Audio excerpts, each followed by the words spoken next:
Jesus was watching her from wherever he was. Not from heaven, from this earth. You see, this tomb was a privately owned property belonging to Joseph of Arimathea, a very rich, influential Jewish disciple of Jesus, who could afford to carve out this big roomy chamber, a sepulchre for himself. Around this sepulchre he had his vegetable garden and his country home, where he went for his holidays, for the weekends with his family. It's not out in the bundu that he was planting wheat and corn for other people's sheep and goats to graze upon. He must have his gardener's quarters, people to look after his garden. This is all the scene. And Jesus is there. He sees this woman. He knows who she is. So he comes up to her from behind. And he finds her weeping. So he said, "Woman, woman, why weepest thou? Whom seekest thou?" Doesn't he know? Doesn't he know? Of course he knows. Then why does he ask such a silly question? No, it's not a silly question. Actually, he's pulling her leg, metaphorically. Not physically, metaphorically. He's pulling her leg. Says, "Woman, why weepest thou? Whom seekest thou?" She, I'm reading your Bible. She, supposing him to be the gardener. I'm asking, why does she suppose he's a gardener? Do resurrected bodies look like gardeners? Huh? That we all, when we are resurrected at the end of time, everybody wakes up as a gardener.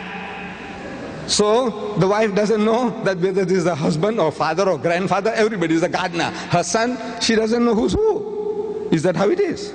No, the resurrected bodies will be yourself. Everybody will be able to recognize you. It will be the real you. So why does she suppose he's a gardener? I said, because he's disguised as a gardener. Why is he disguised as a gardener? What for? I say, because he's afraid of the Jews. Why is he afraid of the Jews? I say, because he didn't die and he didn't conquer death. Had he died, and if he had conquered death, there's no need to be afraid anymore. Because the resurrected bodies can't die twice. You ask me, who says that? I said, your Bible. Paul says, it is ordained unto all men once to die, and after that the judgment. You can't die twice. So if he had conquered death, no need to be afraid, because nobody can kill him anymore. But he had escaped death by the skin of his teeth. If he gets caught, they'll make doubly sure, the Jews make doubly sure that they kill him. So he's disguised as a gardener. She's supposing him to be the gardener. Says, "Sir, if you have taken him hence, tell me, where have you laid him? To rest, to relax, to recuperate, not where have you buried him? So that I might take him away. I alone, one frail Jewess, carrying away a dead rotting corpse of at least 160 pounds, not like me, I'm 200. Not like me. Jesus, a sturdy, muscular young man, 160 at least, with 100 pounds weight of medical, make him 260. Can you imagine this Jewess carrying this rotting corpse like an American superwoman? She could do. I said, take him and carry him and take him where? Bury him as a who dug the grave. To bury, carrying is one thing, 260 pounds. Maybe this superwoman, she can do it. But to bury him, she'll have to dump him in a hole. Does it make sense? She's going to dump him in a hole. Does that make sense? No. She's talking about that I alone might take him away for treatment, to look after him. Come on. My dear brothers and sisters, look, each and everything, every verse, I'm telling you now, I give you 30 different reasons from the Bible that Jesus didn't die. He was alive. 30 different reasons from the Bible.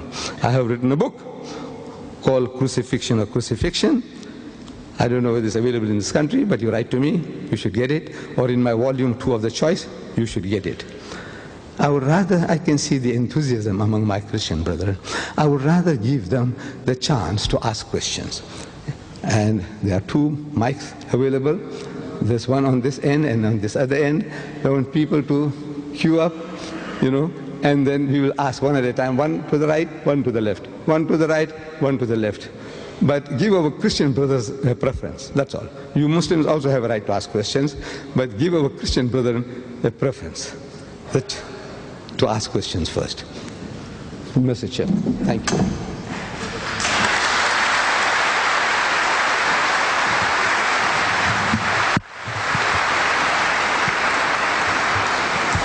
Thank you. To start question time, would you please queue along the outside aisle? So once again, I'd ask you all to show your appreciation. Some takbir for Sheikh Deedat. Allahu Akbar. Allahu Akbar. Allahu Akbar. Well, we have a number of people ready to ask questions. I'll hand the microphone over to the Sheikh. Which side do you want to take first? We'll take, because this brother happened to be the first. I admire him. I should congratulate him. You were the first man to get up for asking questions. You have the first chance, my brother. Right, sir, that question I'm going to ask you from the Quran, and I will read it in Arabic. So please, for this English spoken, it's very hard to translate it for me.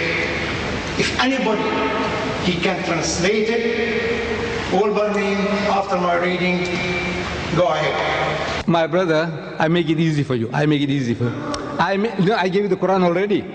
No, you own the Quran already. Open that Quran and read it in Arabic and read it, the translation. Look, I gave it to you already.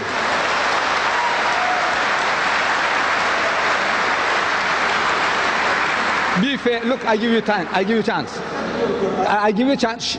You get that Quran, find that verse, read it in Arabic, and give them the translation. You do that.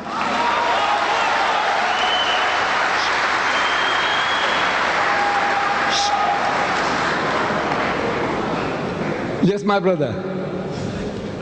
Mr. Deedat, as you know, I am a Christian, and I'm fascinated by the work you are doing. Let me start from the beginning, Mr. Deedat.